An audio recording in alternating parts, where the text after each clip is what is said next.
नमस्कार साथियों, मैं आपका साथी श्रवण कुमार त्यागी। आज हम बात करेंगे एक ऐसी स्टोरी के बारे में जो कहीं ना कहीं हमारे युवाओं को और हम लोगों को जीवन के बारे में बहुत बड़ी प्रेरणा देती है और सीख देती है।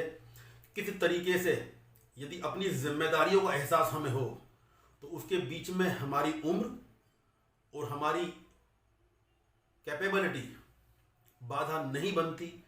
अगर हमें अपनी जिम्मेदारी को निभाना है तो कैसे ना कैसे करके हम उसके लिए रास्ता निकालते हैं। तो आइए जानते हैं।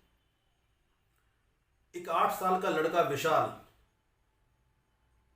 किसी तरीके से अपने परिवार को चलाने के लिए संघर्ष करता है और उसके बारे में हम लोग जानेंगे।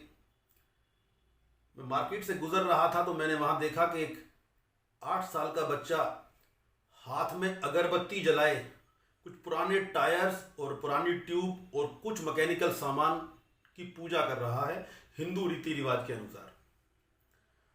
उस सामान को हाथ जोड़ रहा है, धूप दिखा रहा है। मुझे मन में थोड़ी जिज्ञासा हुई कि मैं रुकूं, मैं देखूं ये कि कर क्या रहा है। उसकी पूजा खत्म होने के बाद उन 2 दोस्तों ने वहां हाथ जोड़े, उस सामान को प्रणाम किया और बैठ गए। वहीं पास में एक दुकान थी, एक रेस्टोरेंट था। मैं वहीं बैठ गया और मैंने वहां बैठे बैठे उनकी बहुत सारी चीज़ों को नोटिस किया। तो मेरे मन में ख्याल आया क्यों ना मैं इनसे बात करूं। मैंने उस बच्चे को बुलाया कि मैंने कहा बेटा इधर आओ। वो दौड़ा दौड़ा आया कि बताइए अंकल क्या काम है। मैंने कहा बेटा क्या नाम है आपका। उसने मुस्कुराते हुए कहा कि मेरा नाम विशाल। और मैंने कहा दूसरा कौन है तुम्हारे साथ। उसने कहा ये मेरा दोस्त है। मैंने कहा ये दुकान आपकी है। बोले जी अंकल ये हमने दुकान खोली है। मैंने कहा आप स्कूल नहीं जाते।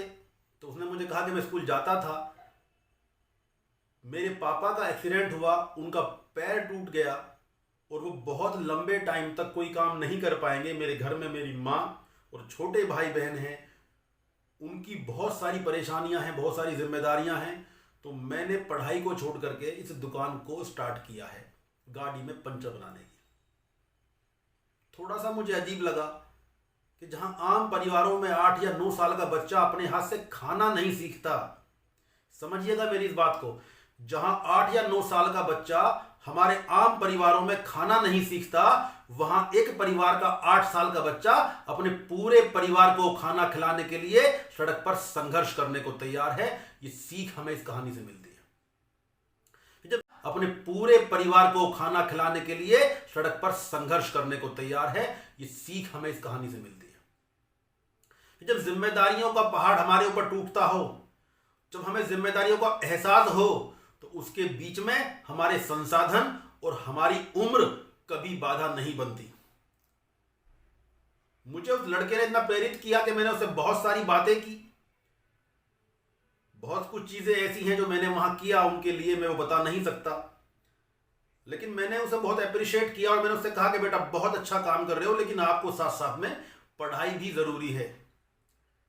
लेकिन उसका कहना था कि अंकल पढ़ाई जरूरी है लेकिन मेरे पास न संसाधन है और मेरे परिवार की स्थिति बहुत खराब है, और जब तक मेरे पापा ठीक नहीं होंगे उनके खाने तक की जिम्मेदारी मेरे ऊपर है। तो हमारे युवा नौजवान जो छोटी छोटी बातों के ऊपर अपने घर वालों से नाराज हो जाते हैं, किसी को बाइक ना दिलाई गई तो नाराजगी हो गई, महंगा मोबाइल नहीं मिला तो नाराजगी हो गई, घर में खाना उनकी पसंद का ना बने तो नाराजगी हो गई। तो आपको सीख लेनी पड़ेगी ऐसे बच्चों से जो 8 साल की उम्र में जिम्मेदारियों को उठा करके अपने परिवार के लिए सहारे का काम करते हैं। इससे एक सीख और मिलती है कि जीवन में मायूसी नाम का शब्द केवल यदि हम धारण करते हैं तो ही हमारे जीवन में आता है, वरना मायूसी, मानव जीवन में मायूसी का कोई काम नहीं है। मानव जीवन में यदि कोई काम है तो वो संघर्ष का काम है, आगे बढ़ने का काम है।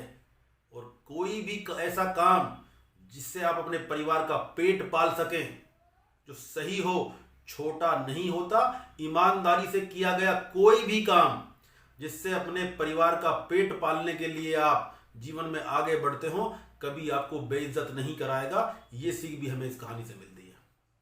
आपको ये बात अच्छी लगी हो तो इसे शेयर कर देना, इस चैनल को सब्सक्राइब कर देना और मैं उस परिवार की, उस विशाल नामक बच्चे की कुछ ना कुछ मदद जो मुझसे हो पाएगी मैं अभी और करूंगा।